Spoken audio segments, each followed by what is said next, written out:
Soy Fernando Díaz Villanueva. Hoy es 12 de diciembre de 2023 y esto es La Contracrónica.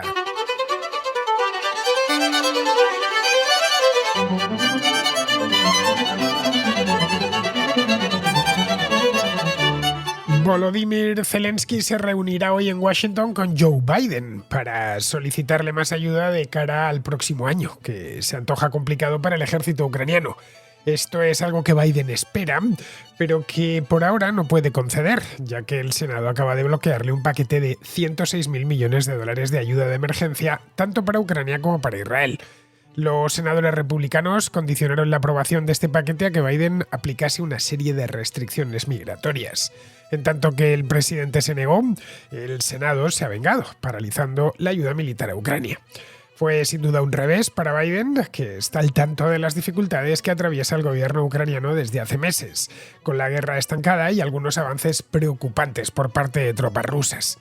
A Zelensky solo le queda acudir al Partido Republicano, para tratar así de ablandarles y que se apiaden de él. Pero eso no está ni mucho menos garantizado. Puede recurrir a sus vecinos europeos, cosa que hace continuamente cada vez que algún primer ministro de la OTAN se deja caer por Kiev, pero en las cancillerías europeas la guerra de Ucrania ha dejado de interesar. Todos saben que la invasión rusa a Ucrania supone una amenaza para el continente, pero es mucho el gasto que exige elevar la ayuda a Ucrania y ponerse al día dentro de casa. En cada uno de los países de Europa los gobiernos tienen sus propios problemas y desafíos internos. Eso ha hecho que todo lo relacionado con Ucrania haya ido bajando en la pirámide de prioridades. La situación económica no es ya tan apurada como en 2022, pero no está para tirar cohetes. La inflación sigue siendo mucho más alta de lo habitual, la energía permanece por las nubes y la población muestra signos de cansancio y descontento. A lo largo del año pasado se disparó el gasto militar en Europa. Los países europeos, casi todos ellos encuadrados dentro de la OTAN, gastaron más de 2 billones con B de dólares en armamento, lo que supone un incremento del 13% sobre el año anterior. Esto incluye a Ucrania, cuyo gasto militar en 2022 fue de 44.000 millones de dólares, aproximadamente un tercio del PIB del país. Junto a ello, Ucrania se ha beneficiado de miles de millones de dólares provenientes de sus aliados, que durante el primer año de la invasión no escatimaron en donaciones para que resistiese el empuje ruso. El empuje ruso se mantiene, aunque ahora más que como una segadora está actuando como una apisonadora. Esto en Bruselas lo saben bien, pero es mucho el trabajo pendiente. Los aliados europeos de la OTAN llevan 3 décadas dedicando a sus ejércitos una cantidad muy pequeña de recursos económicos. La caída del bloque del Este hizo pensar que las amenazas sobre Europa habían concluido, y no habría ya que preocuparse por eso. La invasión de Ucrania les recordó que ninguna victoria es definitiva. Aunque en el último ejercicio se hayan incrementado los gastos en defensa por parte de todos los miembros de la OTAN, ha sido un aumento además considerable, apenas se ha notado sobre el terreno, ya que las Fuerzas Armadas de prácticamente todos estos países llevaban muchos años desatendidas. Los arsenales están semivacíos y hay unidades de todo tipo que requieren una renovación urgente. La situación es tan dramática que el Wall Street Journal lo denunciaba en su edición de ayer. Lo de Ucrania es una guerra de desgaste, algo para lo que nadie en Europa estaba preparado.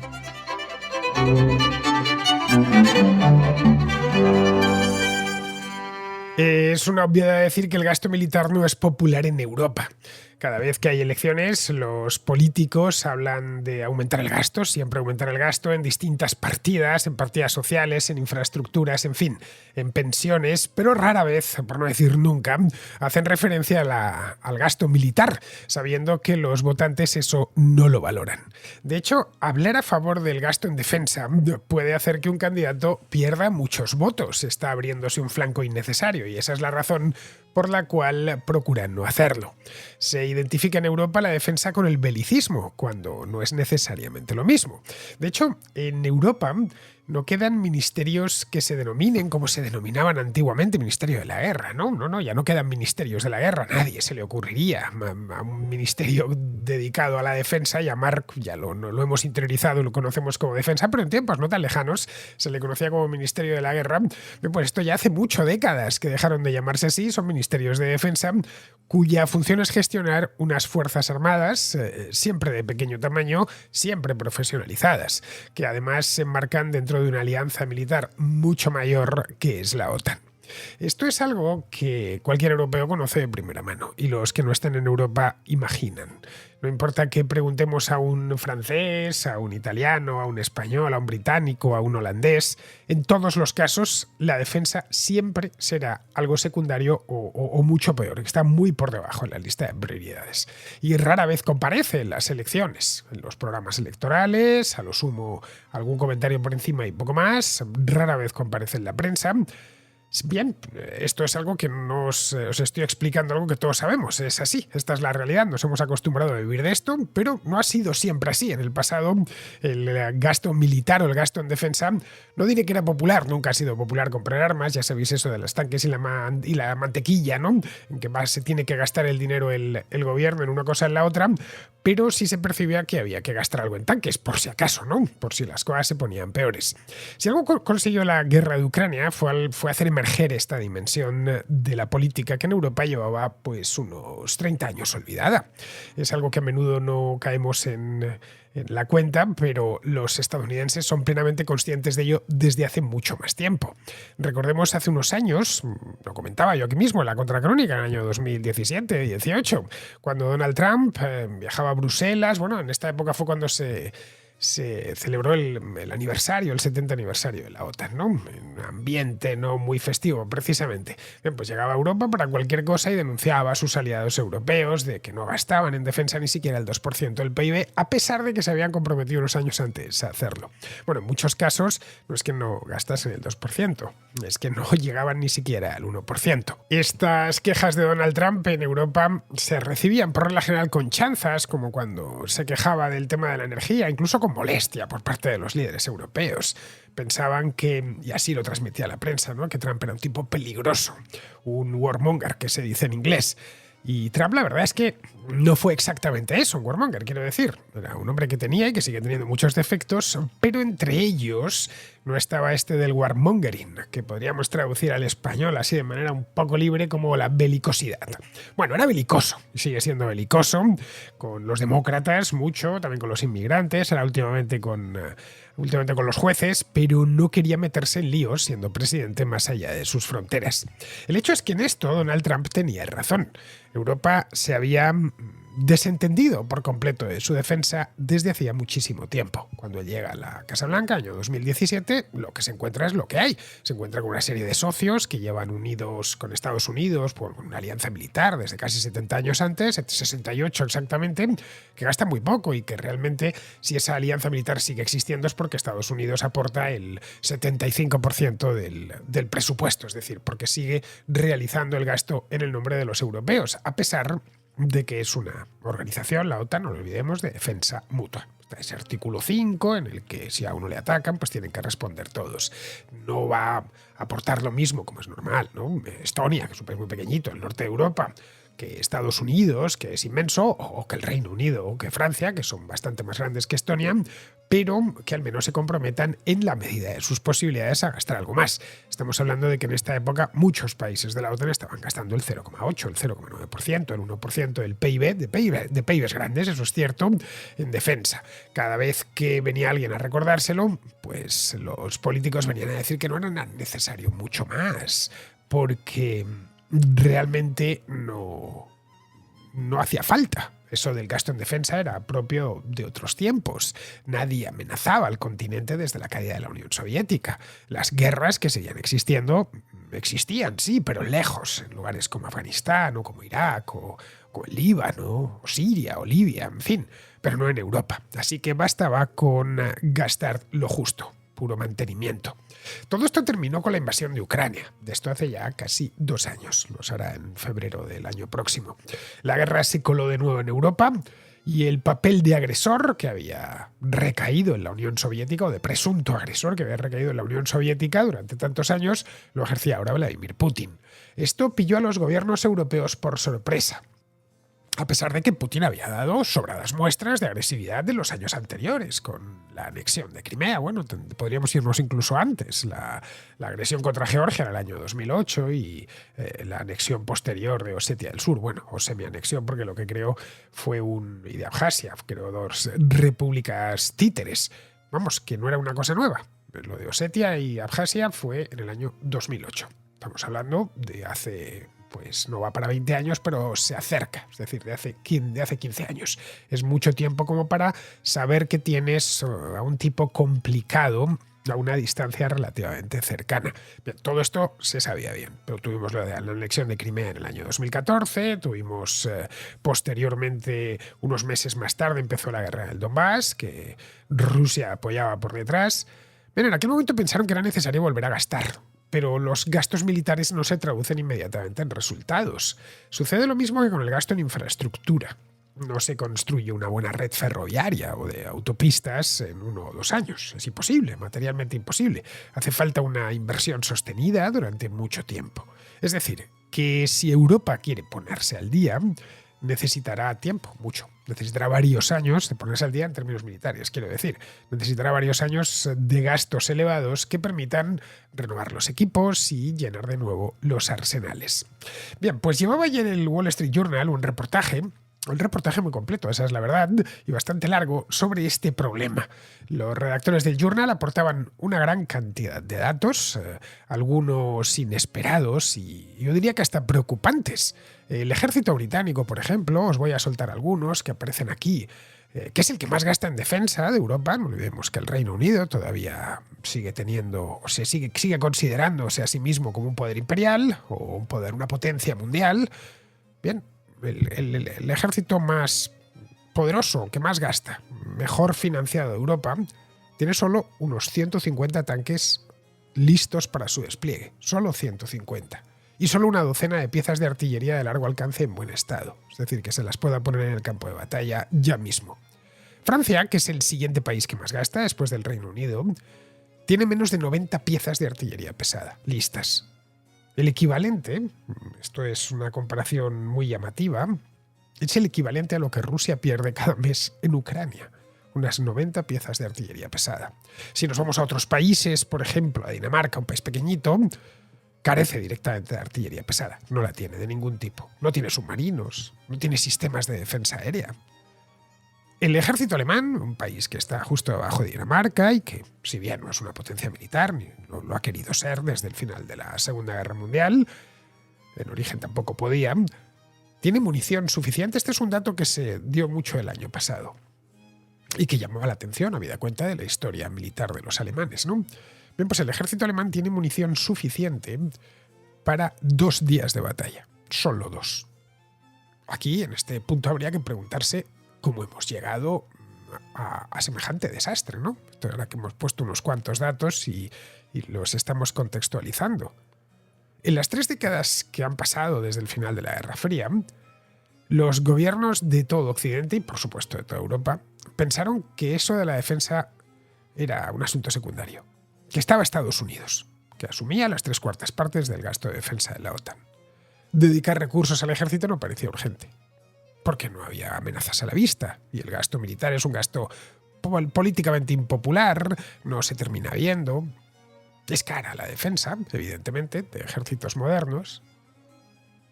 Ahora es todo lo contrario, aunque no existe un riesgo inmediato para Europa, con el tema de la invasión de Ucrania, es decir, Vladimir Putin mañana no va a invadir Polonia, ni mucho menos.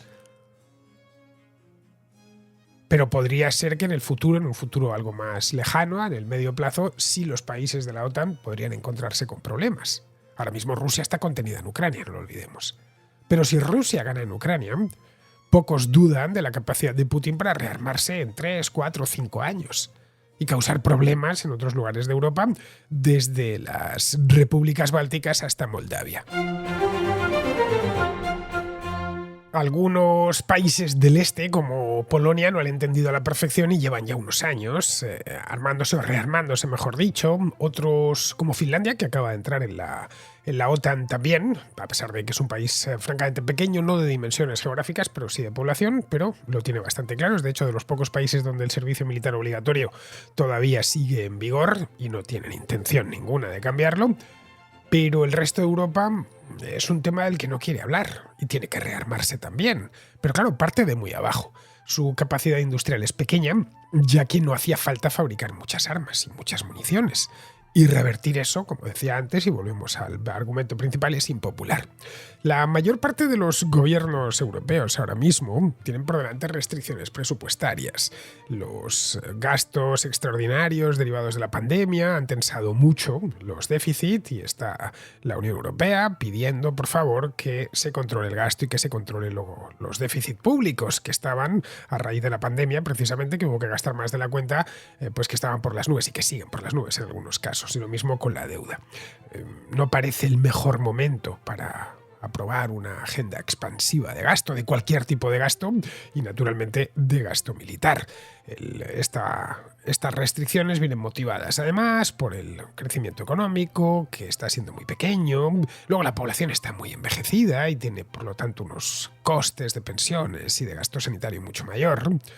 Hay además una oposición evidente, ¿no? Una oposición política a recortar ese gasto social para financiar la defensa.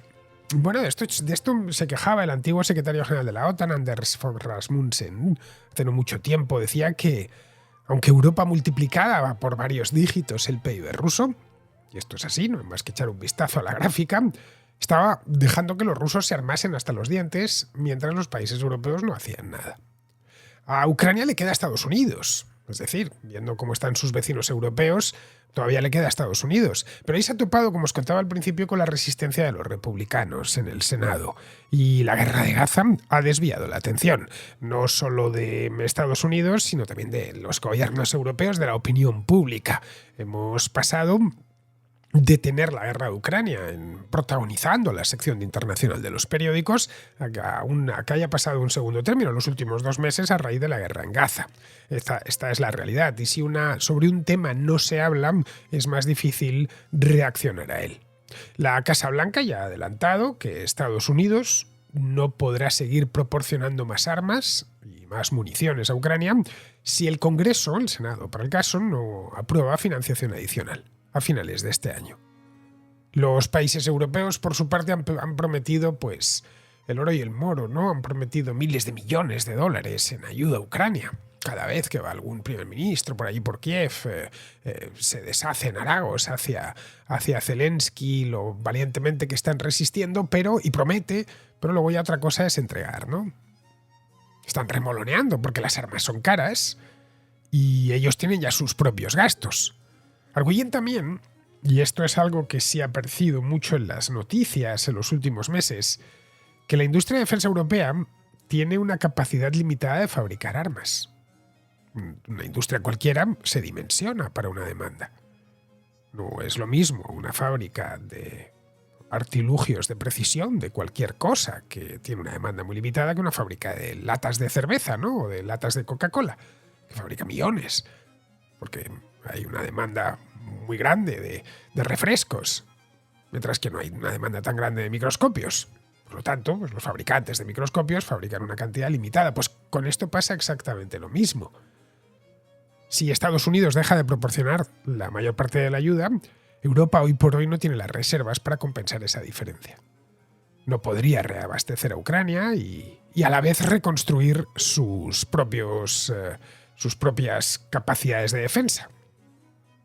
Así que parece poco probable que la Unión Europea, los distintos países de la Unión Europea, y no incluyo al Reino Unido de la Unión Europea, pero en esto está metido en el mismo saco, cumplan su promesa de suministrar a Ucrania el 1.000.000 de proyectiles de artillería que necesitan los ucranianos desesperadamente para esta primavera.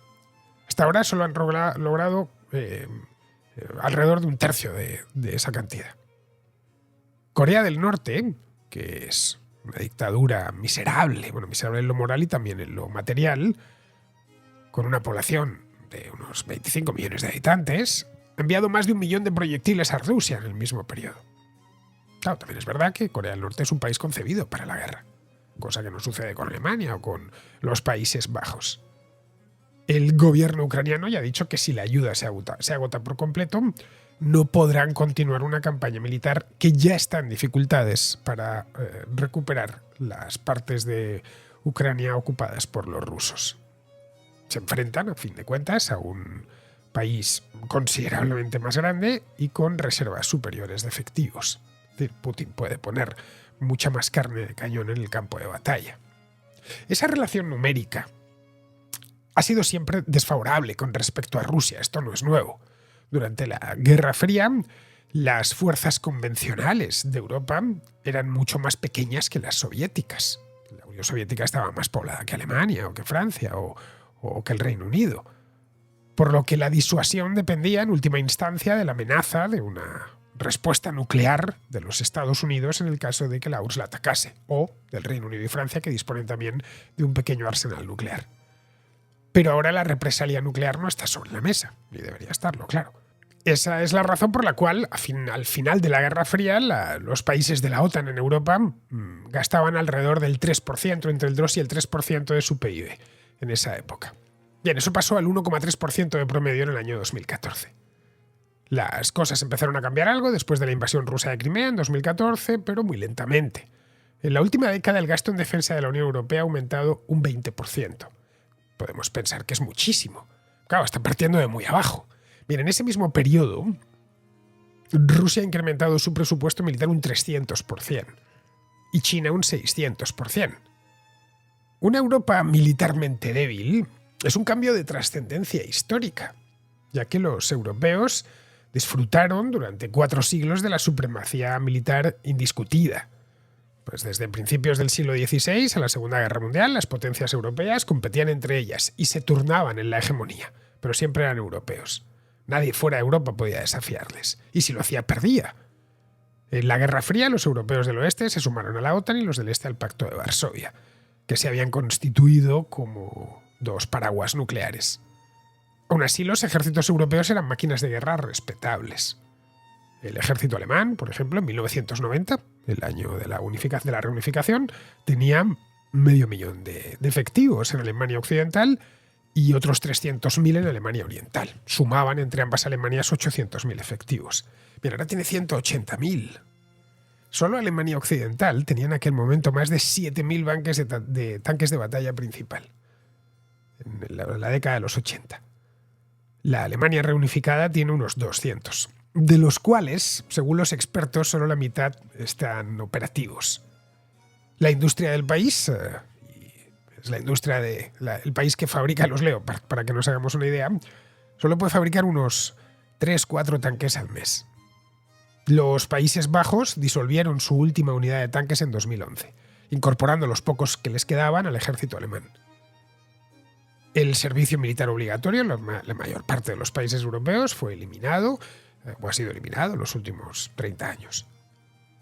Hoy en día, Rusia, China o la India están clasificadas como potencias militares más potentes que el Reino Unido, que es el ejército europeo mayor, mientras que Corea del Sur, Pakistán, están clasificados por encima de Francia, que es la segunda potencia militar europea, según una clasificación que hacen unos tipos, un sitio web que se llama Global Firepower, que clasifica la importancia de todos los ejércitos del mundo. Corea del Sur, donde la Guerra Fría nunca ha terminado del todo debido a la existencia de Corea del Norte, ahora tiene un ejército de igual tamaño que el Reino Unido, Francia y Alemania juntos. Es decir, estamos hablando de 500.000 de efectivos. También tiene una industria militar del más alto nivel de la que están tirando los polacos para rearmarse.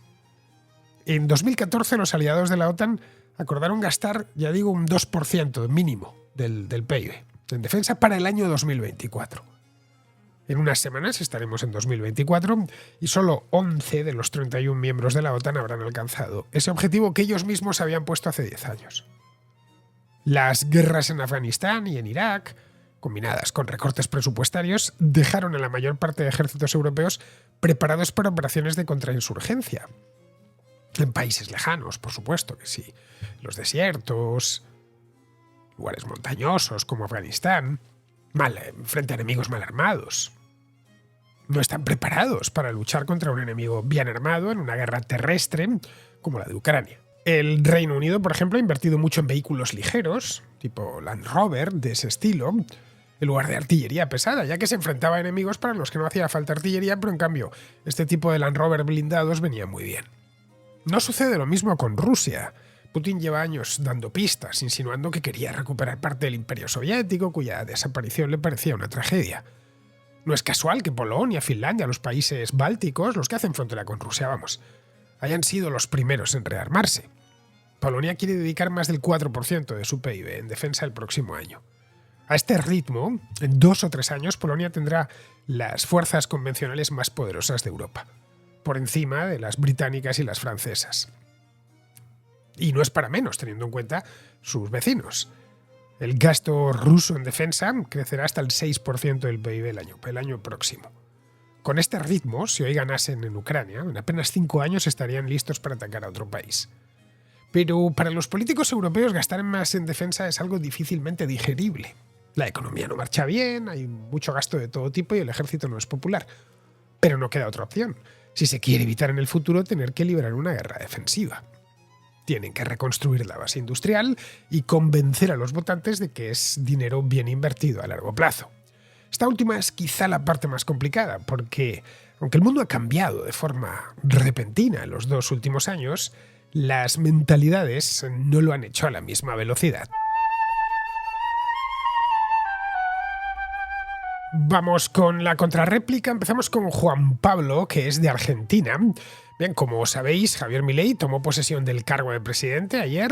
Pues nada, Juan Pablo, que es uno de los 14 millones y medio de argentinos que le votó, nos cuenta lo siguiente sobre las múltiples resistencias que se va a encontrar. Recién acabo de escuchar tu contra sobre Javier Milei.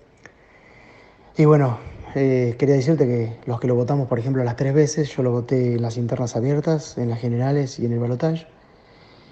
Lo venimos escuchando de hace tiempo y tenemos una luz de esperanza, y él mismo siempre dijo que para nadie va a ser fácil salir de esto, que lo iba a intentar, que lo ayudemos, y como de costumbre los sindicalistas y los oportunistas que tienen negocios con políticos de turno y algún que otro empresario prebentario ya le van a hacer lo imposible, eso ya lo sabemos. Es irreal que al peor gobierno prácticamente de la historia, creo que fue el de Fernández, no le han hecho un solo paro, y a Milei ya le quieren hacer paro antes de que asuma como presidente. La verdad que es increíble, pero bueno, habrá que hacer el esfuerzo de aguantar y pelearla trabajando, levantándonos todos los días temprano y cumpliendo con nuestro deber. Una luz de esperanza tenemos, especialmente los jóvenes, y muchos nos estamos dando cuenta que la diferencia económica que hicieron nuestros viejos en su momento, a nosotros nos cuesta muchísimo hacerla o no la estamos haciendo. Aparte de que la política exterior del gobierno anterior también fue desastrosa, porque la política de Macri exterior fue muy buena, a pesar de que su gobierno no fue bueno. Milei pinta con la esperanza de lograr una política exterior muy buena, porque ya se han comunicado muchos presidentes de primeras potencias con él y muchos dijeron que van a venir en su asunción. Así que bueno, te mando un saludo de acá, Fernando, y ojalá todo esto se dé vuelta y empecemos a marchar para adelante. Abrazo grande. Ya lo comentaba en la contracrónica del jueves pasado, son muchos los desafíos que Javier Milei tiene por delante. Creo que a estas alturas no sé si es del todo consciente de la faena que se le presenta, ¿no? Porque buena parte de esos problemas que se va a ir encontrando aún ni siquiera se le han presentado, aún ni siquiera existen todavía. Uno de esos problemas, este sí es previsible, es el de la resistencia callejera, que le van a presentar tanto los peronistas como los sindicatos. Pero esto era previsible. Los sindicatos en Argentina están muy al servicio del movimiento peronista. Esto es algo que cualquiera sabe, y de sus intereses, y lo esperable es que se lancen a la calle en cuanto puedan, porque además se lanzan a la calle por cualquier nimiedad si no gobiernan los suyos. Macri ya lo saboreó, ya tuvo que enfrentarse a los sindicatos. Ten en cuenta que ese sindicalismo argentino es un sindicalismo muy acomodado, que esencialmente protege a los privilegiados del sistema. No es como se piensa a veces, un sindicalismo obrero nacido desde abajo, que representa a los desheredados, no en absoluto. Todo lo contrario, es un sindicalismo de partido, concebido para que el peronismo gobierne eternamente. Lo que habría que plantearse es hasta qué punto los sindicatos argentinos tendrán éxito en sus convocatorias, al menos durante el primer año. Ten en cuenta que la victoria de Milei ha sido muy sólida. Es que son 14 millones y medio de argentinos los que le han votado en la segunda vuelta. Estamos hablando de un porcentaje pues de 55%. Es muy por encima de la mitad del electorado. A la gente tampoco le gusta que le digan un mes después de votar o 2 meses después que se ha equivocado. A la vuelta de 2 o 3 años ya es distinto. Y esa es la razón por la que las reformas que tenga en cartera las debe ir implementando con rapidez y sabiéndolas priorizar. El problema que tiene Milei es que, aparte de la inexperiencia, vamos, está a la vista, nunca ha sido presidente, nunca está en el gobierno. Aparte de eso es que no controla las cámaras y tiene que negociarlo todo con Juntos por el Cambio. Eso podría retrasar sustancialmente algunas reformas que son urgentes o directamente, y esto es más preocupante, podría desfigurar esas reformas hasta hacerlas irreconocibles. Es decir, que planea el fantasma del gradualismo, este que tanto criticaba Milei hace unos años cuando gobernaba Macri. La verdad es que no tenemos ni idea de por dónde va a ir la cosa. Milei lleva solo un día en el gobierno de los próximos 4 años. Para dentro de un par de meses, 2 o 3 meses, ya nos podremos ir haciendo una idea de por dónde va la cosa. Habrá que darle, como a todos los gobernantes, cuando según llegan, ¿no? Según aterrizan, habrá que darle unos 100 días de crédito, ¿no? 100 días de confianza y luego ya se podrán empezar a sacar conclusiones. Bien, vamos ahora con César, un contraescucha, que está, pues iba a decir el fin del mundo, pues que está en el fin del mundo, está en Vietnam, que se pregunta por qué en aquel país sigue habiendo estatuas dedicadas a Lenin. Y te mando esta nota de audio desde Hanoi, y estoy a los pies de una de las inmaculadas estatuas que hay del gran líder Lenin en esta ciudad, donde le han dedicado un parque, tiene unas flores, y bueno, está metido en el bullicioso centro de la ciudad de Hanoi, y ahí está la estatua magnífica del tipo en bronce, como siempre, con el semblante serio, mirando al horizonte, ¿no? Y esto me lleva a pensar que en muchas ocasiones encuentro en diferentes lugares del mundo estatuas de personajes de esta calaña, de estas características.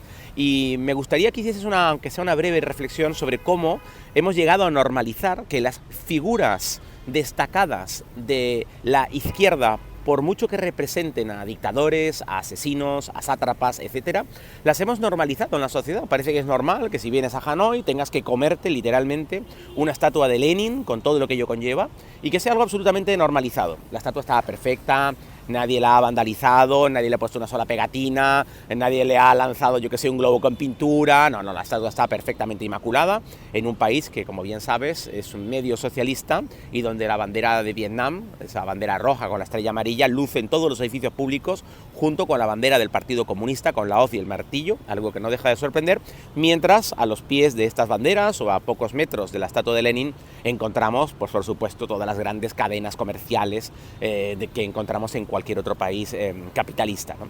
Pero era simplemente hacerte esa reflexión y pedirte también que nos ayudases un poco con la argumentación en relación a cómo se puede normalizar, cómo aceptamos la normalización de estos líderes del pasado, que desde mi punto de vista lo que representan es el hambre, la muerte y la destrucción, pero que los hemos normalizado. Y hay muchos países del mundo en los que todavía te encuentras estas estatuas y de hecho los turistas venimos aquí a verlas y hacemos alguna foto.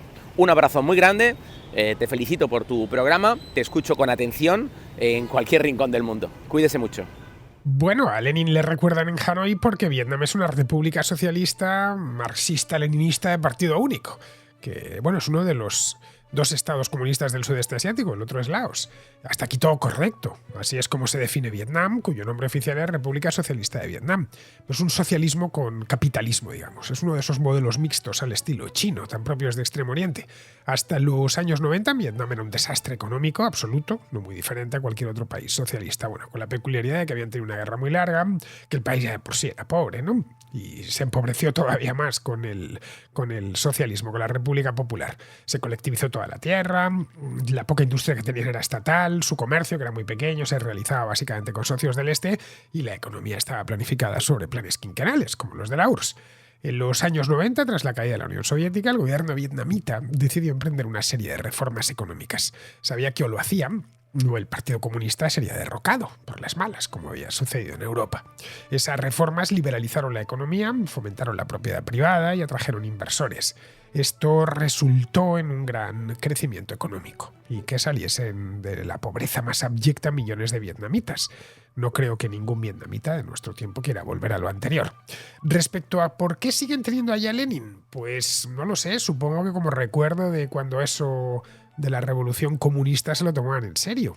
Algo simbólico. Bueno, como que la principal ciudad del país, Ho Chi Minh, que es la antigua Saigón, se llame así. Ho Chi Minh fue el líder del comunismo vietnamita desde los años 40 hasta su muerte en 1969, ya en plena guerra de Vietnam.